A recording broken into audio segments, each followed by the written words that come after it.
കാനഡയുടെയും യൂറോപ്പിന്റെയും ശ്ലൈഹിക സന്ദർശകനും കൂടിയാണ്. ബാഹ്യ കേരളത്തിലെ ശ്ലൈഹിക സന്ദർശകനായി മാർ ബർണബാസ് തിരുമേനി പ്രവർത്തിക്കുന്നു. സഭാ ആസ്ഥാനം അനന്തപുരിയിലായത് നമ്മുടെ അസ്തിത്വത്തെ ഏറെ ഗൗരവതരമായി പ്രശോഭിപ്പിക്കുന്നുണ്ട്. ആദ്യകാലം മുതൽ ഇന്നോളം അത് മേജർ അതിരൂപതയായി ഉയർത്തപ്പെട്ടിരിക്കുന്നു. പരിശുദ്ധ ബസേലിയോസ് ക്ലീമീസ് കാതോലിക്ക ബാവ മേജർ ആർച്ച് ബിഷപ്പിന്റെ സ്ഥാനമഹത്വത്തെ അന്വർത്ഥമാക്കി ശുശ്രൂഷ ചെയ്യുന്നു. മാർ ഐറേനിയൂസ്, മാർ അന്തോണിയോസ് എന്നീ പിതാക്കന്മാരുടെ സഹായവും major arch ബിഷപ്പിന് സംലഭ്യമാണ്.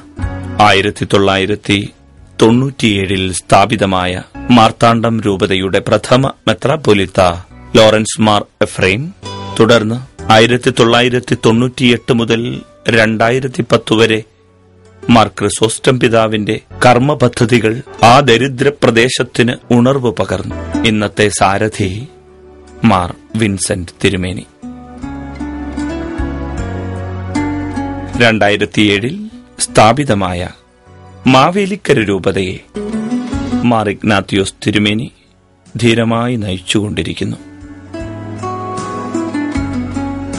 OIC, SIC, DM, Holy Spirit, SH, Gethsemane, Snehagiri തുടങ്ങി നിരവധി സന്യാസ ഭവനങ്ങൾ സഭയുടെ വളർച്ചയ്ക്ക് നേതൃത്വം നൽകുന്നു. ഇനിയും നമുക്ക് പത്തനംതിട്ടയിലേക്ക് വരാം.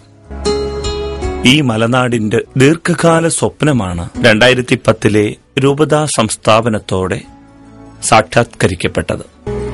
നാനാജാതി മതസ്ഥരുടെ കണ്ണീരൊപ്പുവാൻ ദീനബന്ധുവും കർമ്മോത്സുകനുമായ യൂഹാനോൻ മാർ ക്രിസോസ്റ്റം പിതാവിന്റെ നേതൃത്വം എത്രയോ സഹായകരമായിരിക്കുന്നു.